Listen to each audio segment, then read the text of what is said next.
EAGLES, Eagles.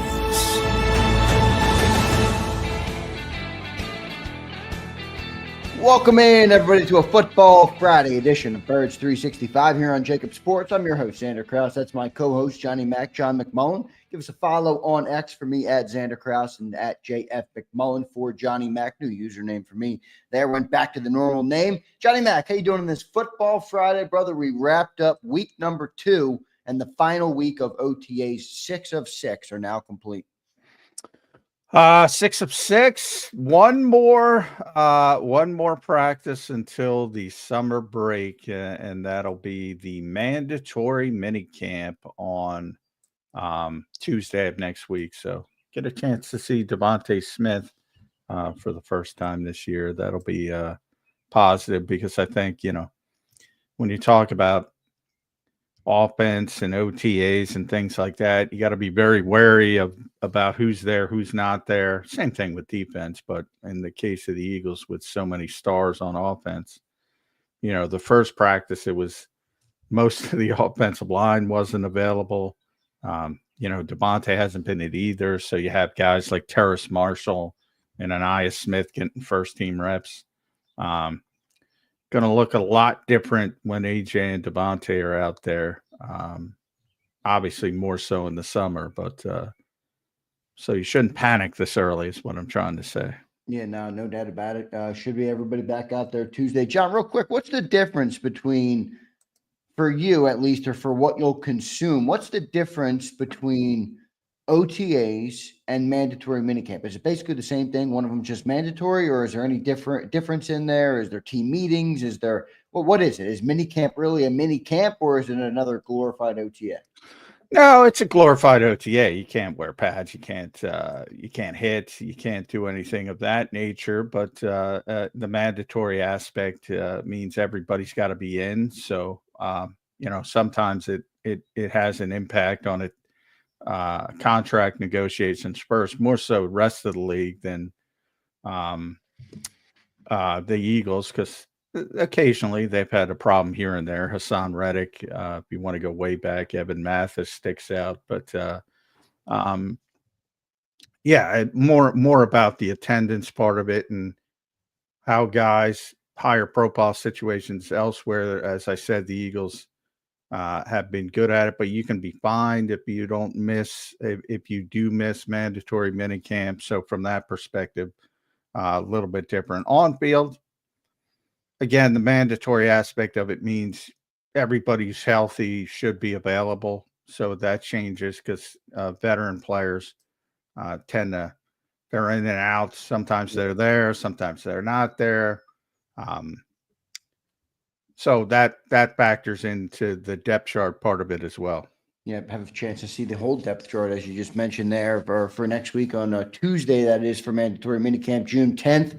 And then we'll have a little bit of a break, a breather, pre-training camp, which will kick off at the end of July. Right now, John, we still don't know, right? But it could be is there a chance it starts earlier, John, because of the game, because they have that first Thursday game? Like, I was looking at the calendar, that last week of July, which is the Sunday, the 27th, and then Monday, 28th, and then 29th, 30th, 31st through Thursday.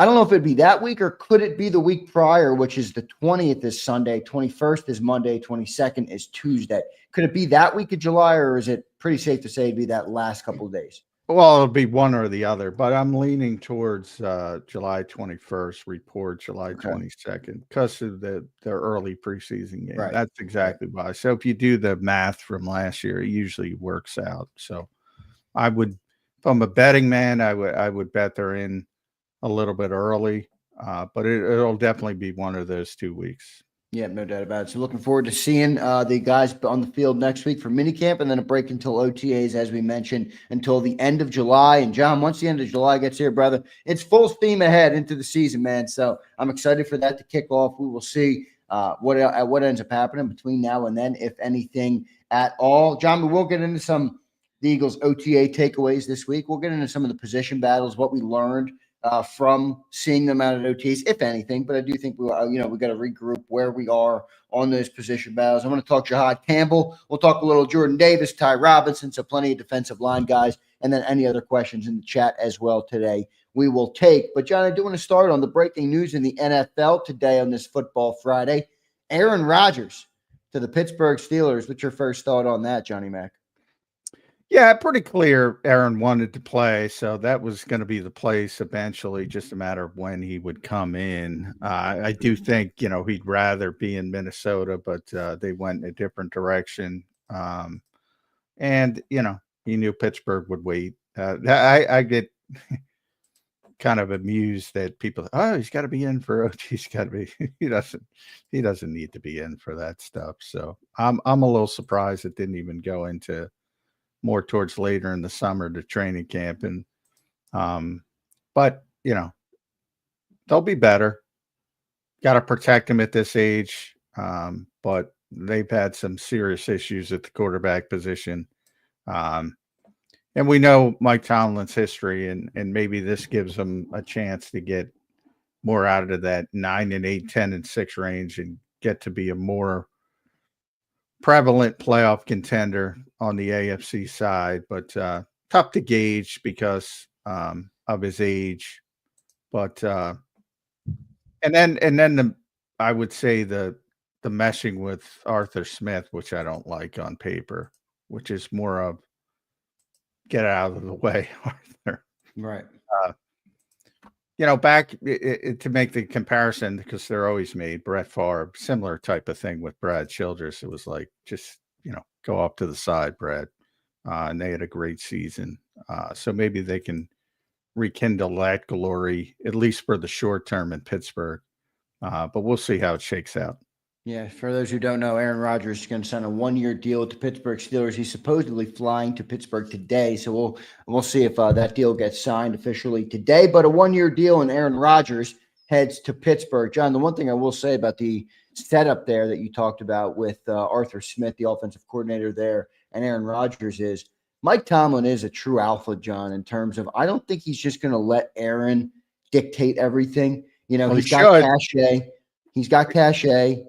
He's got obviously, his history as a head coach in the league. I don't think he's just going to let Aaron come in and do whatever he wants, which I think will be good for Aaron. I think Aaron works better inside the system, but we'll see. I think that's a good thing though to have Mike Tomlin. I think it's the right head coach for Aaron at this stage of his career.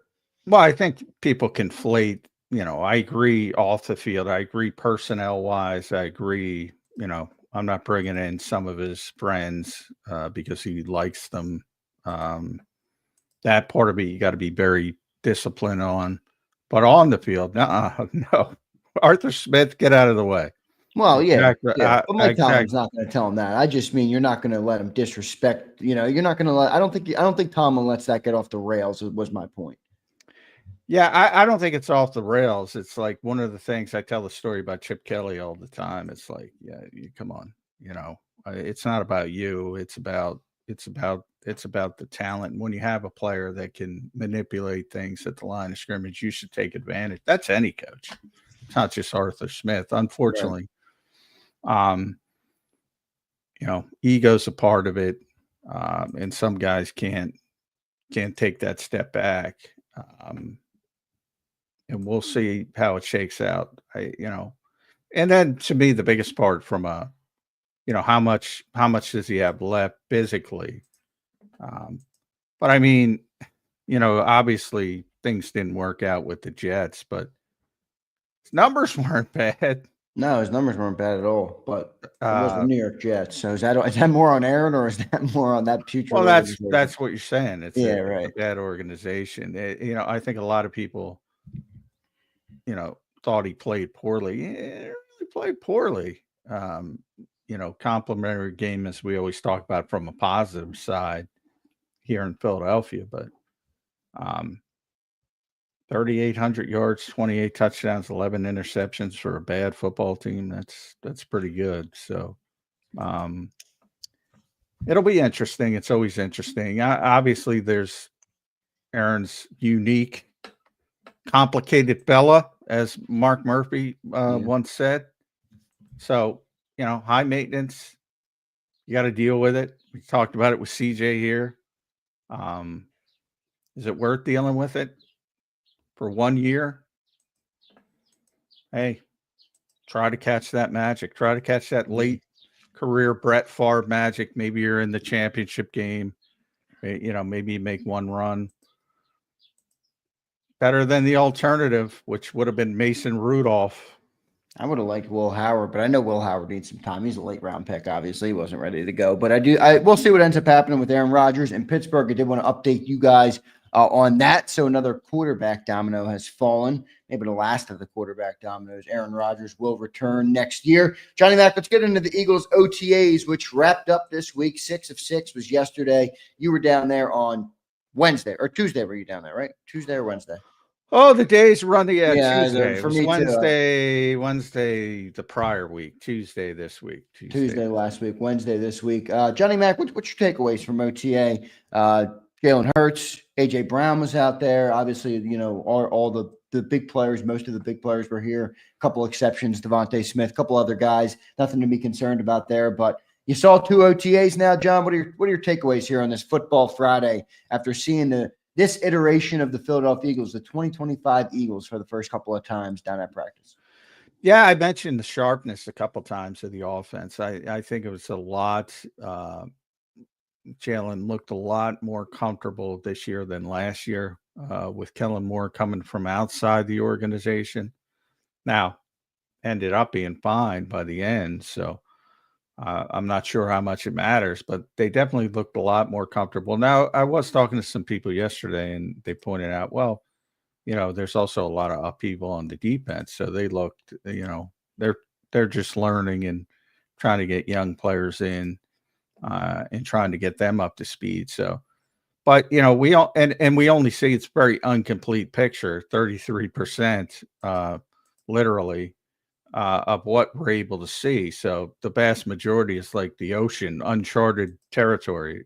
We didn't get to see it. So people should understand that as well. But all we can talk about is what we saw, and the offense looked very sharp. The football barely hit the ground in 2 practices, and that includes Tanner McKee, by the way. Barely hit the ground, which from an offensive perspective is a positive. From a defensive perspective, probably not a positive. Although you also have to realize 7-on-7s are heavily weighted towards the offense. But, we're talking 90% completion percentages. You'd like to, from a defensive perspective, you'd probably like to make it a little bit more difficult. Yeah, no doubt about it. With Kevin Patullo, Johnny Mac, on that offense, we started there. We'll stick there for a little bit. Last year when Jalen Hurts came to OTAs and he made that comment, 90% new and all these different things, which I don't think it was 90% new, but, he made that comment. The quarterback of the football team made that comment. How much new is this year? Is there anything new? Is it the same exact thing Kellen Moore ran? Is there any new terminology? I know it's Jalen Hurts' offense, but what changes from Kellen Moore to Kevin Patullo?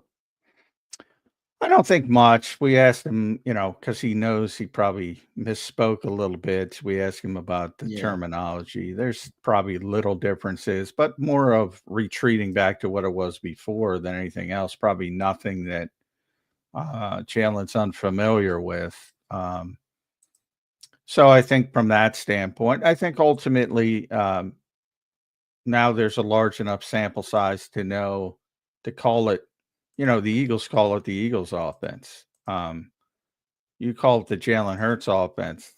Doesn't matter what you call it, but that's what it is, and that's what it's going to be. Now, that doesn't mean you're not trying to evolve the things you weren't good at or need to get better at. They're trying to do that. They tried to do that last year. Right. But when the games start, they're going to try to win games, and they're going to lean on what they do well. And we all know what they do well because you saw what they did well last year. So until somebody stops that, I don't think it's changing. Now, it is the Eagles' offense, Jalen Hurts' offense, whatever you want to call it. But Jalen did make that comment last year, 90% new. I don't know what exactly he meant by it. 95%, by 95% new. I mean, I don't know exactly what he meant by it. And again, it did look the same. So, but he meant something by it. Something was he was talking about terminology. And is that right? Is that all it was? You think just terminology last year? Yeah. He clarified. But even that wasn't 95% new. just kind of speaking off the cuff, but yeah, and but they tried to do a lot of stuff in the spring and early in training camp that would have been new, and even into the regular season. Early in the regular season, you saw a lot more emotion, a lot more stuff people were looking for. And then they kind of scaled back from there. Still, ultimately, they used it a little bit more, not a ton compared to Kellen's history, but just because that's what Kellen's more comfortable with. And they tried to dump it off to the backs in the spring and the summer a lot, and tried to be more a check down. They've done that again this spring. Ultimately, it hasn't been a big part of the Eagles' offense in the Jalen Hurts era. I think Saquon had 33 catches, maybe. Would you like to get that up to 50, 60? Yeah, probably, but I don't know. That doesn't excite me. It doesn't feel like it's necessary to me. Does it's just from the standpoint of, taking what's there at times, right? As opposed to, that's what I mean by that. Sometimes, turn 1st and 10 and the 2nd and 5 if something's there, and take that easy yardage versus, trying to extend play, incompletion, that type of thing. Right.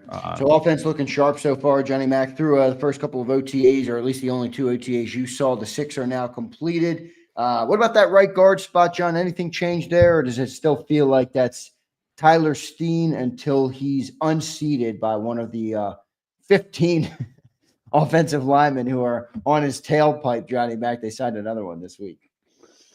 Yeah, I think, Tyler's going to have every opportunity to earn that job, very similar to last year, and he didn't. So until he does, you're going to say it's open-ended and be correct. But I do think people forget one of the reasons he didn't win the job is he did get hurt. So, he missed about 10 days of training camp, and that was when Mekhi Becton seized it. So if he stays healthy and there's no opportunity there, plus you don't have a Mekhi Becton in the bullpen, Right. I think it's heavily weighted towards Tyler Steen being the right guard. But I still wouldn't be surprised to see Matt Pryor, whether it's maybe not week 1, but if there's a little bit of struggles early, maybe week 4, maybe week 5, I still think you're going to see some Matt Pryor at some point. Kenyon Green, we gotta see when the pads come on. But I don't think it was a positive that he was at left guard, not right guard as the backup. At the most recent practice, if you wanted him to push Tyler Steen, you'd probably keep him at right guard. So I thought that was a little bit notable, not the end of the world, but it's going to be tough to gauge. It's tough to gauge any offensive lineman until the pads come on. Yeah. But especially offensive lineman, defensive line. Any physical position is really, really hard to get a feel for at this time of the year. Yeah, it's like 7-on-7. That's why I pay much more attention to the receivers and the defensive backs, and a little bit of linebackers and coverage and things like that. And I always enjoy watching the edge rushers flail about in coverage. Right. Matt Pryor, John, he was in Chicago last year, right? How was he last year? I'm not sure if he had his grading or very well. Played very well. He played in 15 games, I think it was. I'm not sure. Yeah, he was a starter, and he had a good season. Not a great team, obviously, but he had a good season. And not a great offensive line there around him, outside of him, maybe. You know what I mean? Not what he's maybe not bad, but certainly not what he has here in Philly with Cam Jordan. Well, they gave up a lot of sacks. So Yeah. I think a lot of people look at that, but when you have a young quarterback who runs around and it's not Yeah. getting, you're taking a lot of sacks. Caleb, if anybody watched some of Caleb Williams' sacks last year too, man, they were not great. Yeah. So, but yeah, he played very well from an individual standpoint, and most of it was at right guard. So I think he was, So PFF had him. He played 1,005 snaps, so he played a lot, and they had him graded as the 21st best guard in football. It's pretty good. How is he not going to start? 21st best guard in football is pretty good, and then you put him on this offensive line. I mean, that's a quick boost right away, just being with the players on our O-line. As a comp, Tyler Steen in much fewer snaps, but he played quite a bit because of the injuries. 399 snaps. He was 75th, and Kenyon Green in Houston with 582 snaps was 76th.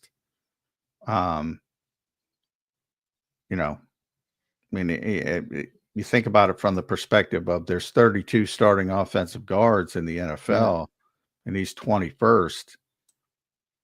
Landon, by the way, was 8th. That's pretty good.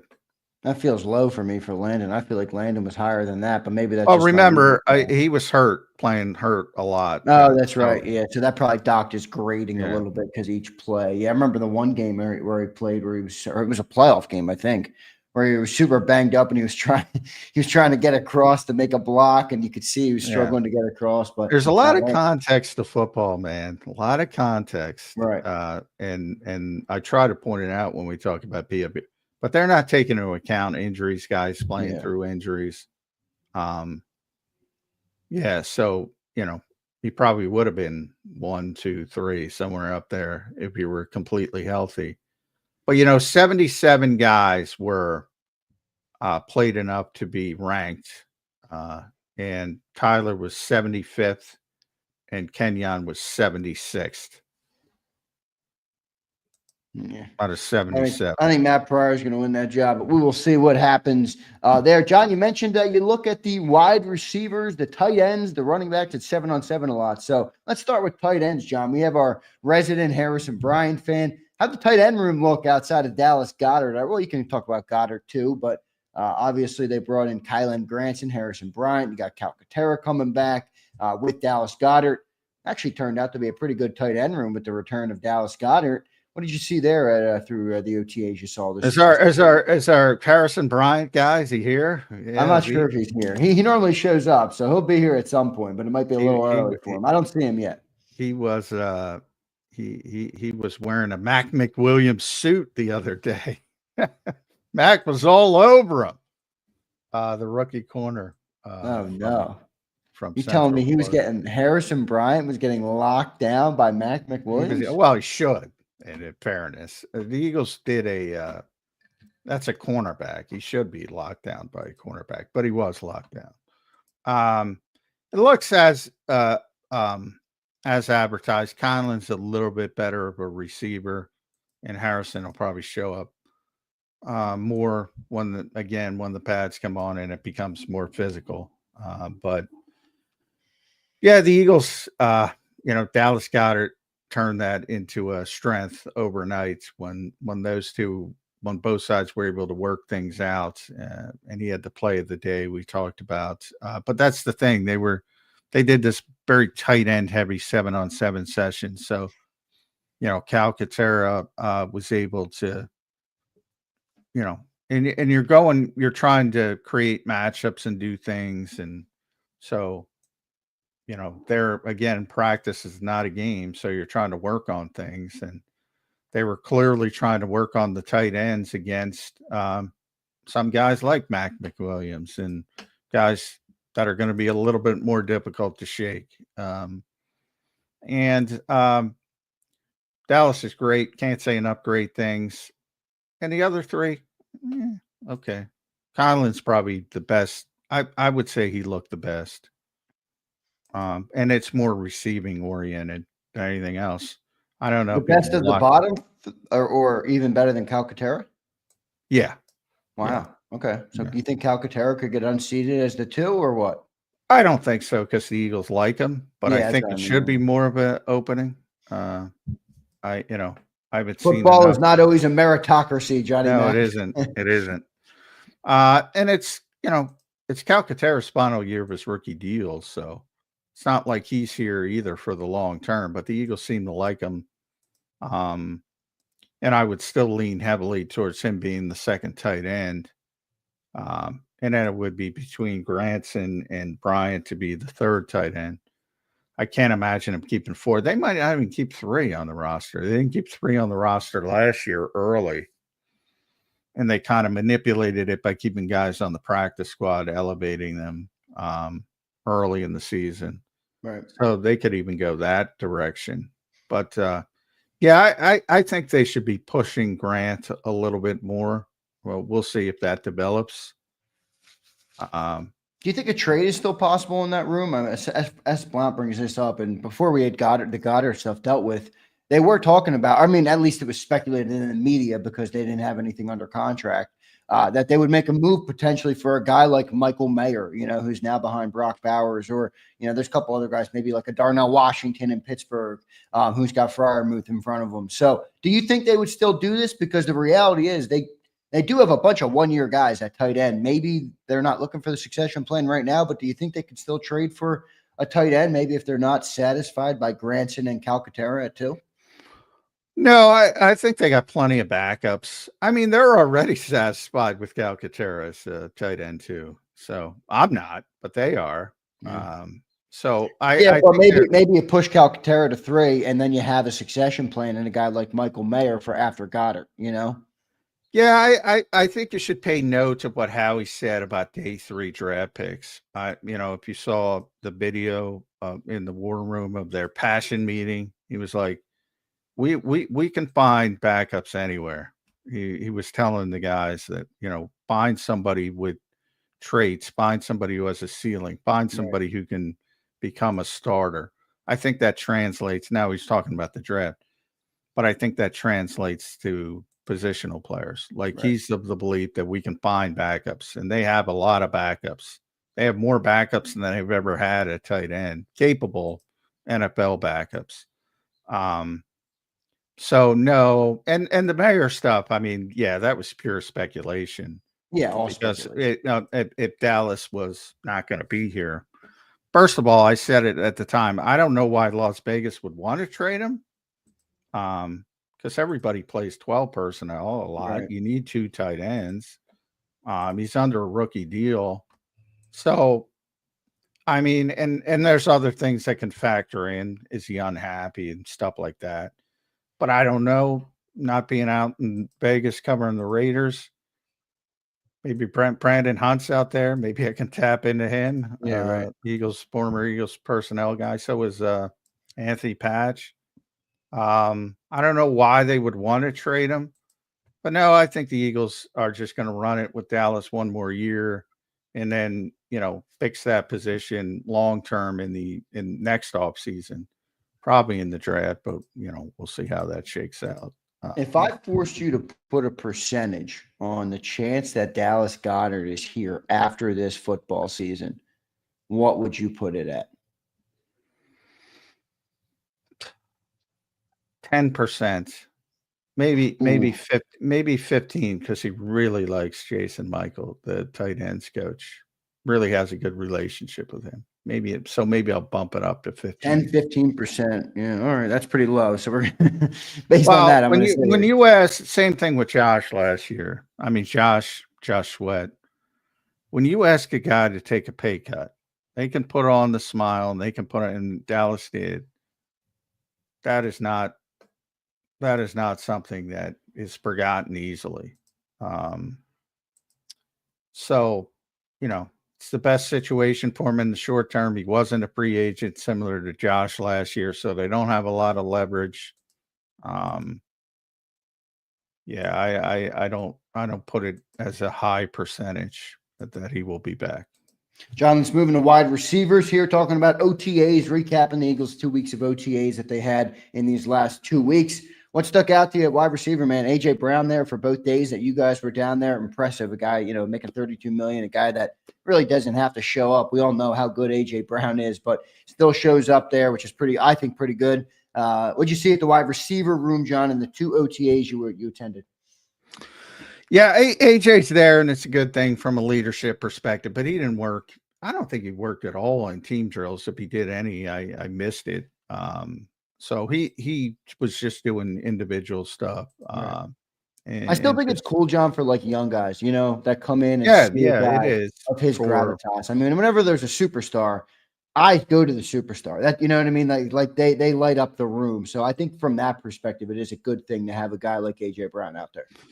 Yeah, and there's a silver lining to get some of the other guys first team reps because Devontae's not there. He didn't take many, if any, at all first team reps, AJ. So it was basically it was Jahan Dotson, Terrace Marshall, and Aniyah Smith, and then Danny Gray kind of mixing in. He got a bunch of first team reps as well. So yeah, I've said it. Jahan to me is the best third receiver they've had in a while. I think he can play. You saw it in the playoffs a little bit down the stretch, and having that off season to develop some chemistry. I think it's important.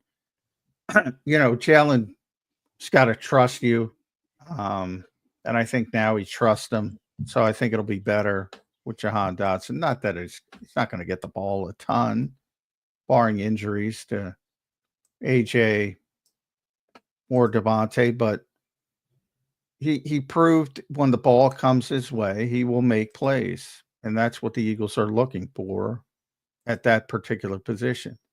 And then I think, Danny Gray, depends what you're looking for, is a better receiver than Johnny Wilson or Aniyah Smith. But, do you want a blocker? You're a run first offense. Do you want a return guy? Avery Williams, Brighton Covey's not here anymore. Avery Williams is hurt. He hasn't practiced at all. Right. Don't know what's going on with him. He's out there working on side field. So I don't think it's too, serious, but it's also like, all right, you signed Avery Williams. It's not like it's Devin Hester. I mean, what are we talking about? It's like everybody's put a punctuation on. Who's Avery Williams? All right, what has he done? So we have to see that. And Aniyah is still, to me, in that conversation. I think Aniyah is done, John. Well, possibly, but if he plays like he did last year, yeah, he's done. Right. Maybe he's more comfortable. It's one of the things that I think fans completely forget about is that you got a bunch of 21, 22, 23-year-old kids leaving their comfort level for a new city. Sometimes you aren't. Jihad's from South Jersey and Kyle McCord's from South Jersey, yada, yada. Sometimes you Trotter last year. Sometimes you have local guys. But the vast majority are completely uprooting their lives at a very young age. And people can go back to their youth. If you had to move to another city, how did you feel? It's not easy. You don't know where to go for simple things. It's good context by you. It really is. Because I lived in Houston when I got out of college. I mean, you're right. You get there and you're like, where the hell's the grocery store? Where is anything? What do people do? Yeah. So I agree with you. That's good context by you right there. We'll see what ends up happening with them at wide receiver. John, anything worth noting from the running back room? Obviously, Saquon Barkley is your running back number one, but you got Will Shipley back there. Anything stick out to you in the running back room, Johnny Mac?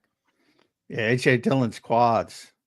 Nice. I was talking to G Cobb, who's always on the channel, at practice the other day. And she was remarking about his quads. And obviously, Saquon has huge quads as well. The quad squad, Quadzilla with AJ Dillon. And I joked to AJ, well, yeah, AJ's quads don't generate the same speed as Saquon Barkley. I don't know what's going on there, but yeah, there's not the same explosion, not even in the realm of the same explosion. So I don't know how much AJ Dillon has left. He didn't look very quick. I think for people that are, I don't know, there's a lot of weird pushback on Will Shipley for some reason. I think Will's much more explosive. I'm 90-10. Will Shipley's going to be the backup running back on this team. And I got to be honest, Will Shipley doesn't excite me as running back too. Now, here's the thing. I don't need to be excited by running back two at all. I wasn't excited by Kenny Gainwell all that much, so I'm not worried about it or anything like that. But I will say he doesn't get my juices flowing. Well, I don't know. I think there's this weird guy. Cooper went through the same thing. There's this weird disconnect that a lot of people do not believe white guys are athletes. Like, he is so much more explosive than AJ Dillon. Like, and people look at you like it's like Cooper DeJean's one of the best athletes on the Philadelphia Eagles. Think about how many athletes are on the Eagles. Cooper's easily top 5. Easily. He might be number 1. Yeah, he's crazy athlete, man, Cooper DeJean. He might be number 1. And people look at you like, how could he be? Well, he is. Yeah, well, I understand what you're saying, but there also is an odds element. I mean, you're an odds guy. You love odds and stuff like that. What percentage of the league is black? You know what I mean? Versus white. Well, I'm not denying that. I'm saying that's the reason. But Will runs a 4.39 coming out of college. Yeah. That's not the reason he doesn't excite me. I don't know. Maybe it's that video, John, of the quarterback running it. I know, and you add the context. Quarterbacks are the fastest guys in football, but maybe I just can't escape the image of Will Shipley getting chased down. Well, if you think you're disappointed by Will Shipley getting chased down after a 57-yard run by an NFL corner, you're going to be really disappointed in AJ Dillon because he looks like the Queen Elizabeth in the open field. Oh man, you're going to be really disappointed. We got Saquon Barkley, man. It doesn't really matter at the end of the day. Let's be honest. Yeah. So that's my only point. I'm 90-10 on Will Shipley being the backup running back, barring injury, obviously, which is everything. Now, I think there's, again, if Saquon gets hurt, God forbid, I think you might have a more layered backup plan, and AJ's got to prove he's healthy, man. Because I don't know if he's healthy. I don't know, but he did not look explosive. Well, he did have that's not injuries, man. Those next thing they scare me. Stuff like that. Yeah, but that's not about your legs. Yeah, no, I agree. Now he's never been. Obviously, he's his deal is. I'm just wondering, is he not fresh? Like, didn't he miss? I don't know. I forget exactly what the timeline was, but. Missed the whole year last year, and I think it happened the year prior, toward the end of the year, right before the playoffs, the first stinger, which kept him out a little bit, and then he had the stinger in training camp. So, it's been a while since he's been out playing competitive football, well over a year and a half. Yeah, so, I mean, he's a 250-pound guy, so speed is not his game. It's never been his game. Right. But, coming out, he was a 4.53 guy, which at his size is pretty impressive. What I saw was not a 4.53 guy. So can he get back to that, to where at least you have enough sort of speed to turn into that?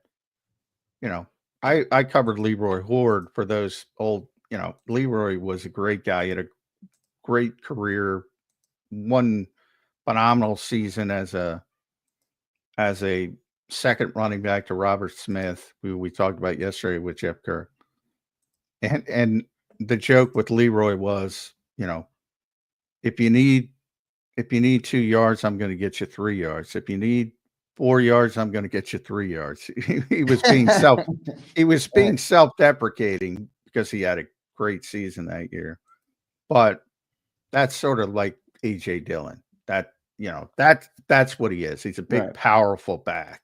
Which I don't know if the Eagles will use in that type of role as much as people think. I know it's fun to speculate, quadzilla and short yardage, but they're going to take Saquon Barkley off the field, or even Will Shipley off the field to go to AJ Dillon and short yard. Maybe, probably not that much, right? No, they're going to ride Saquon. Yeah, I agree. Well, in short yard, they have the tush push.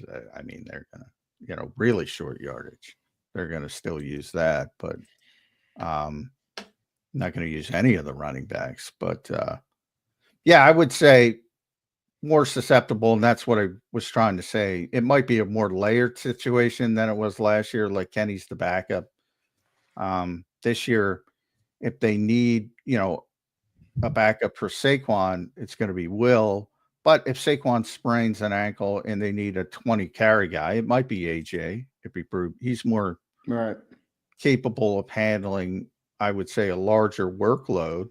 It depends how the responsibilities, divvy up. It sounds like. Yeah, exactly. But if Saquon's there, I think Will's going to, and I think he's a better change up as well than AJ. So. But we'll see. He's got to prove he's healthy, number one.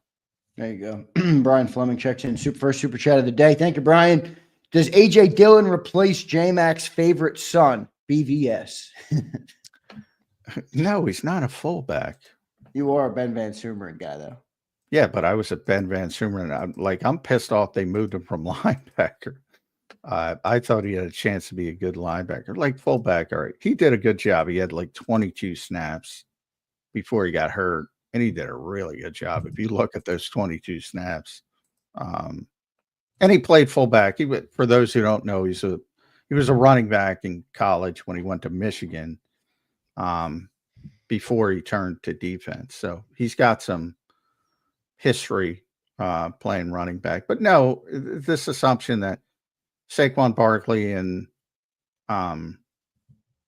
Corey Dillon in the same backfield. No, Corey's not a fullback. He's not a fullback. I don't know why everybody thinks, oh, he's big, he can play fullback. Like, Ty Robinson, lined up at fullback, did a great job at Nebraska in short yardage. He's not playing fullback. Maybe down the road, 3 years in a situation where you're trying to excite the fans in a game. Jordan Mailata, they talked for years. Well, give him the football. He's not playing football. No. A.J. Dillon. Corey Dillon. I'm calling him Corey Dillon. A.J. Dillon is not a fullback. No. Good stuff there. That's the offensive breakdown from the OTA that Johnny Mac has watched so far. John, real quick, let's dive into the defense a little bit. You don't have to go too in-depth here because we are going to talk about the different position battles. We talked about right guard, obviously, on offense, and then defense is where most of the position battles lie, with safety, with corner, with the linebacker. Who's going to be the starting linebackers week one if Nakobe Dean's not healthy, Jahad Campbell's not healthy yet. So plenty of questions there on the defensive side. Who takes over for Josh Sweat? A lot of questions there on defense, but just your overall takeaways of what you saw from the defensive side of the ball through the first 2 weeks of OTA, or the only 2 weeks of OTAs, but the two OTAs you watched. Yeah, it was fine. I didn't see a lot of terribly bad stuff, but again, a lot of completions. Ball barely hit the ground. So I think if you think about some of the playmakers who left, you didn't see a lot of plays from the defense. Like, you're trying to figure out plays of the day, and it's usually, there's one or two splash plays because it's practice, and usually, quarterbacks are trying to make throws that maybe they wouldn't do in a game, trying to push things. How far can they push it? And you see an interception or, somebody stripping the football away. It wasn't much of that at all. So from that standpoint, you're talking that was my play of the day earlier this week was, Mac McWilliams blanketing Harrison Bryant for a pass breakup. That's it. I can't remember the first week. I think there was a better play in the first week, but it was a pass breakup as well. No interceptions. Again, we're talking about two OTAs. We're talking about drills that are slanted towards the offense, but had a bunch of plays last year at this time. So not that it's the be all end all, but you can see, Slay's just so smart, and you don't have that anymore. Right. And CJ is what he is off the field, but he is what he is on the field as well. And you know, those are two big time players. Big Fangio's got to figure out a way to replace. Yeah, since the start of free agency, John, people, me, you, everybody else, all the people in the chat have speculated, what's the biggest loss on defense, or what's the hardest loss to overcome on defense? And I happen to think that answer is going to change a lot, as you start to see you get back on the football field, you see training camp, you start to see games, you start to see, holy shit, we don't have Slay back there and we're getting torched, or we can't get after the quarterback because we can't set the edge because Josh Sweat's gone. I think the answer could change. But where are you right now on that? Which is going to be the hardest for this defense to overcome? What loss?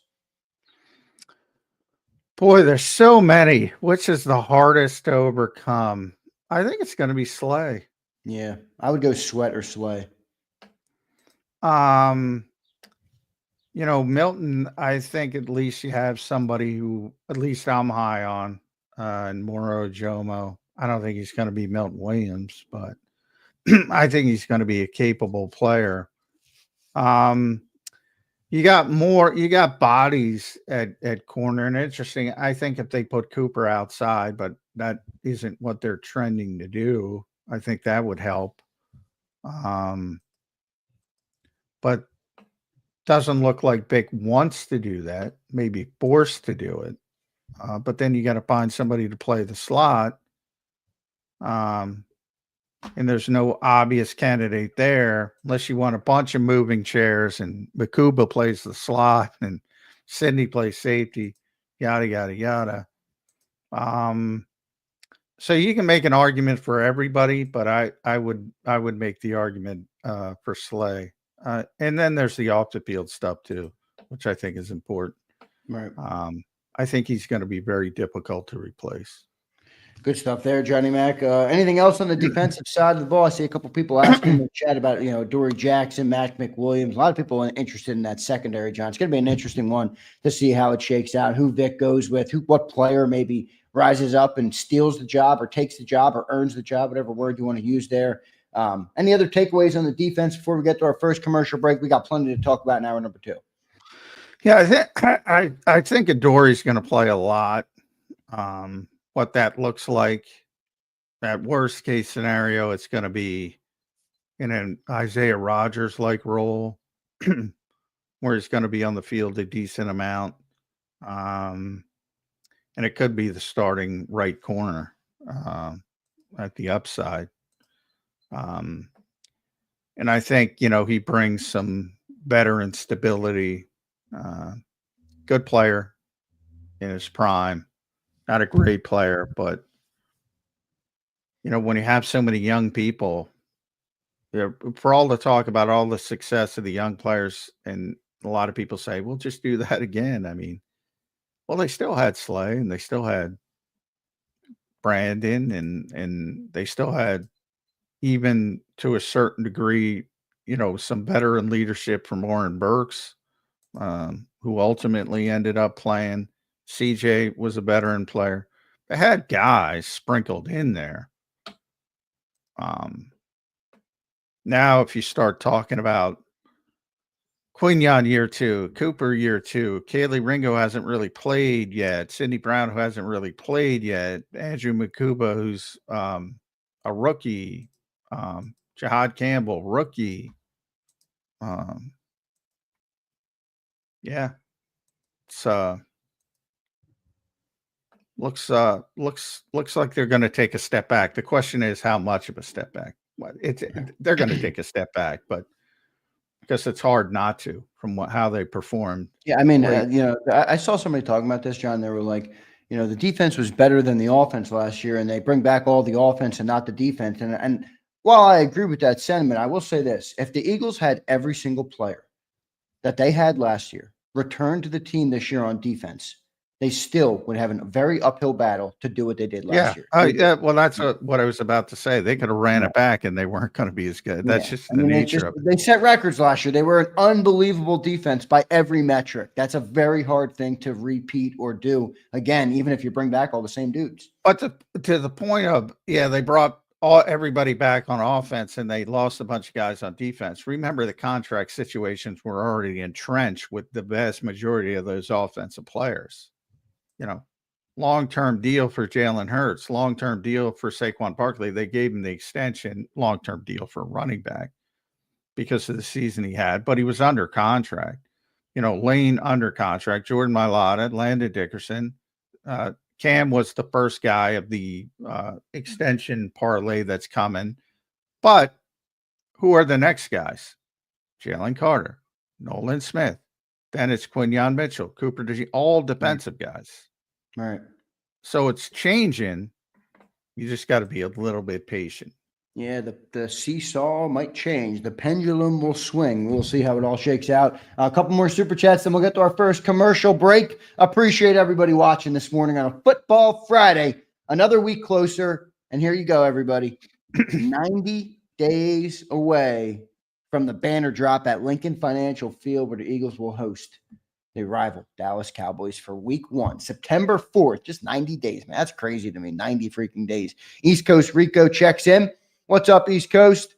Besides Bond or Carter, who will be MVP of the defense? Interesting question there. Johnny Mac, who you got? Besides Bond or Carter, I'm going with Johnny Mac. Who will be the MVP of the defense? Well, I would go Nolan Smith. I'm going Coop. I would go Nolan because he's going to get a bunch of sacks, and that's what people like. I think he gets a bunch of sacks. What are you thinking?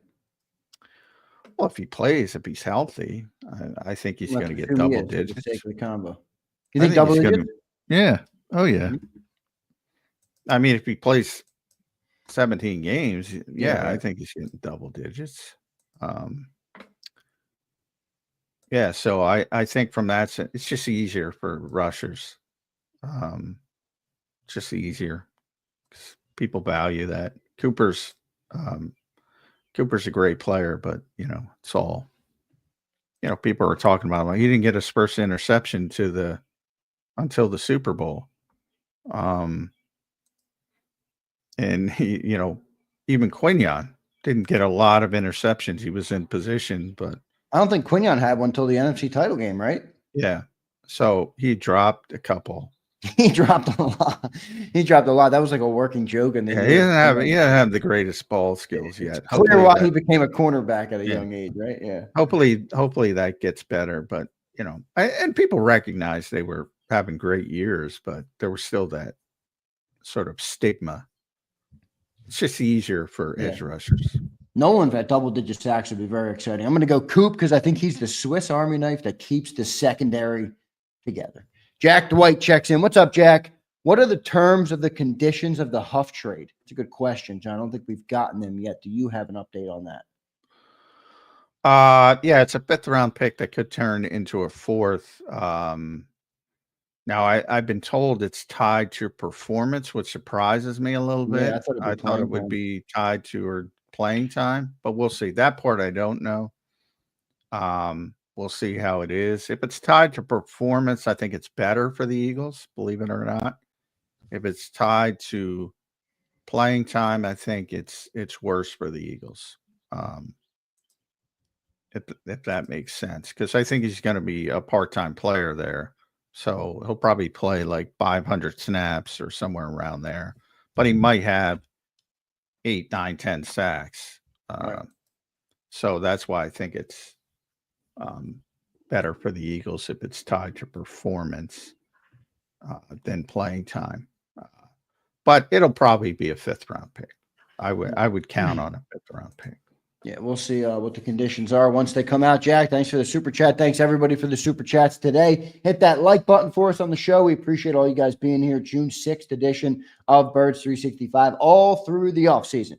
We will be here for you guys covering the Philadelphia Eagles, preparing us all for the 2025 season and seeing if the Eagles can repeat as Super Bowl champions. And it starts off 90 days from today in Philly versus the Dallas Cowboys. Appreciate all you guys being here. Hit that like button. We'll be right back in 3 minutes on Birds 365.